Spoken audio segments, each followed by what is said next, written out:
All right, today we are cracking open the case file on a hero who isn't built from muscle and steel, but, get this, from pure weaponized philosophy.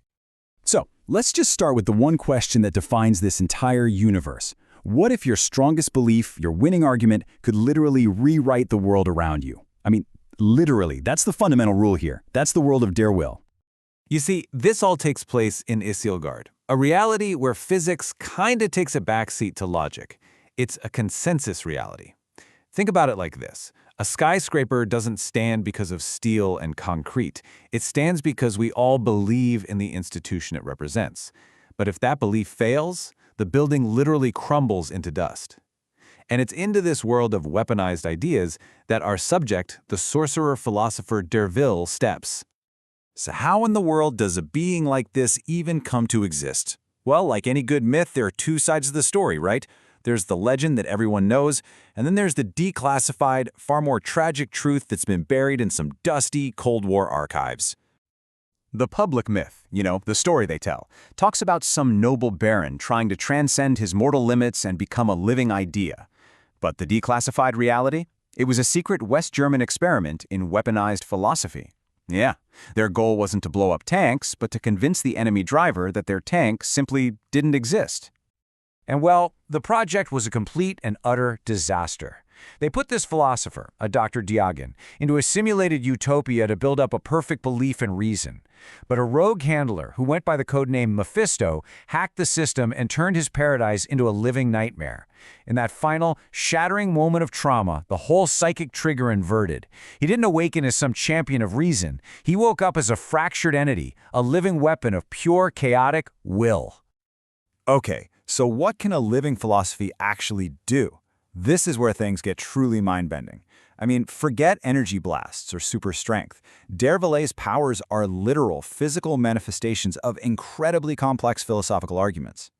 His main weapon is the schizostaff, which is just the physical embodiment of the Hegelian dialectic. The easiest way to think of it is like a three-step dance of logic. You start with an idea, you challenge it with its complete opposite, and the clash between those two creates something totally new and more evolved. So here's how that really dense concept becomes a devastatingly effective weapon.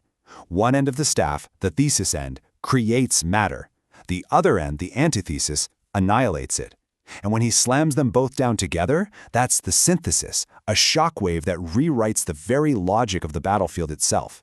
He can change the rules of the fight right in the middle of the fight. And his other abilities are just as abstract and insanely powerful. He can touch a car and, conceptually claim it as part of his own body, which gives him perfect telekinetic control over it. He can summon a blade that doesn't cut flesh, but instead severs an object's connection to the concept of gravity. Or he can just write the rune for stillness in the air and freeze everything solid. I mean, this is reality hacking on a whole new level. But it doesn't even stop with just manipulating reality. Oh no. The villain can also summon entities. And we're not just talking about monsters. He summons the physical embodiment of philosophical ideas. He literally brings arguments to life. One of his most terrifying forms is something called the dragon deer, a spirit of pure negation. Its greatest power isn't a physical attack at all, it's a conceptual one. It is completely immune to magic, because its very existence is such a fundamental and absolute denial of magic that any spell just, poof, ceases to exist in its presence. This pretty bleak worldview from the philosopher Arthur Schopenhauer is what fuels Derville's most terrifying creation. It's a weapon that's designed not to break the body, but to utterly annihilate the will to even live. He calls this entity the Pale Cynic. It doesn't attack you physically. It projects an aura of pure pessimism. It's a weapon of profound psychological warfare that makes his enemies just give up. Not because they're scared, but because they're suddenly, crushingly certain that their struggle is completely and utterly pointless. So, when you put all these pieces together, the broken origin, the reality-bending weapons, the living arguments, what kind of hero do you actually get? It's definitely not your typical super soldier. It's something far, far stranger. It's really interesting when you compare the German Project Villa to its British counterpart, the one that created the hero Miracle Man. You see two completely different paths. The British used Nietzsche's active nihilism, imposing will through force, and they got a god king. The Germans? They They use Schopenhauer's passive nihilism, controlling through the negation of will.